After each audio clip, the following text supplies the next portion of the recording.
Tenez-vous tranquille, nous ne sommes pas dans un amphithéâtre, mais au centre de promotion de l'entrepreneuriat agricole, Siza-Sanyanando. Ici, l'objectif est clair, former à la promotion de l'entrepreneuriat agricole et l'employabilité des jeunes. C'est une formation au cours de laquelle l'accent n'est pas exclusivement mis sur la technique, mais c'est beaucoup plus sur la gestion. Alors, comment gérer une exploitation agricole? Comment créer et gérer? C'est de cela qu'il est question en réalité. Alors, avant de créer, il faut avoir quelques bases d'abord en agriculture avant de pouvoir créer. C'est des gens, on suppose, qui sont dans leur activité et qui ont besoin d'entreprendre, qui ont besoin de gérer. Et c'est dans ce sens-là que nous axons alors notre formation. Tout dépend de comment chacun prend, puisque, comme on le dit souvent, quand vous jetez des grains, il y en a qui tombent sur des pierres, il y en a qui tombent sur des bonnes terres. Alors, mais on essaie de créer les conditions pour que ça puisse pénétrer tout le monde. Ils sont au nombre de 435, dont 150 femmes, à bénéficier de cette formation spécifique au cours de laquelle leur matière grise a été formatée et reprogrammée sur le modèle entrepreneurial. Emmanuel, 27 ans, est un jeune entrepreneur agricole. Formé au centre, il utilise judicieusement les techniques apprises à la production animale et végétale dans sa ferme agropastorale à l'Afia de Glazoué. Au début, nous, on ne savait pas qu'il faut faire le système intégré, ces trucs. Donc, c'est arrivé là-bas qu'on nous a dit, être entrepreneur, c'est que tu dois exploiter au maximum ce que tu es en train de faire. Tu dois tirer le profit au maximum.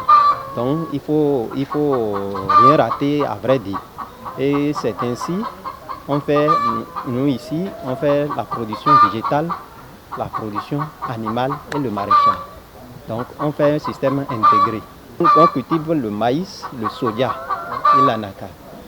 Maintenant, le maïs, le soja, on l'utilise après pour nourrir les animaux.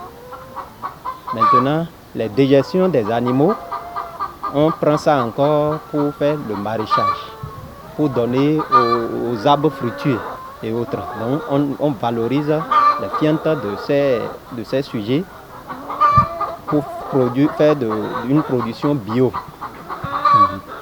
Donc, avec ça, j'ai vu que vraiment c'est une bonne chose qu'on nous a appris. Et depuis que j'ai commencé ici, je n'ai plus payé d'engrais chimiques, NPK, urée, non. C'est uniquement que les digestions de ces trucs-là. Au Papvir ABC, on met un point d'honneur sur le genre.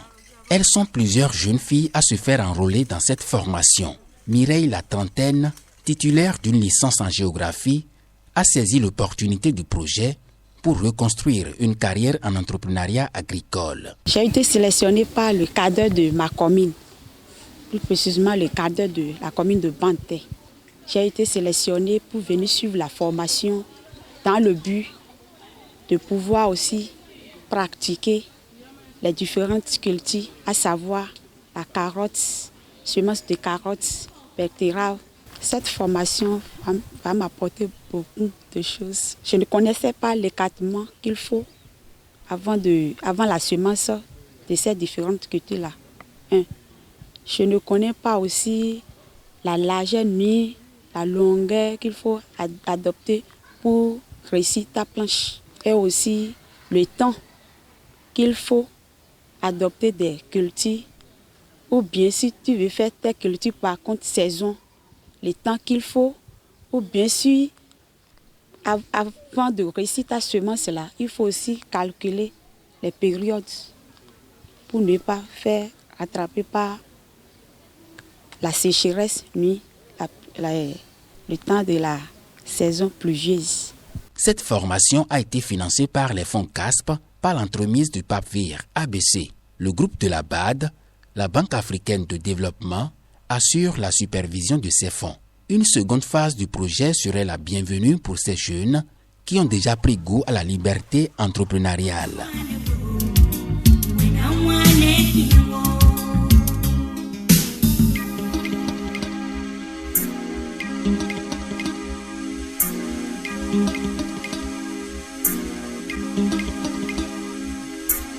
Thank you.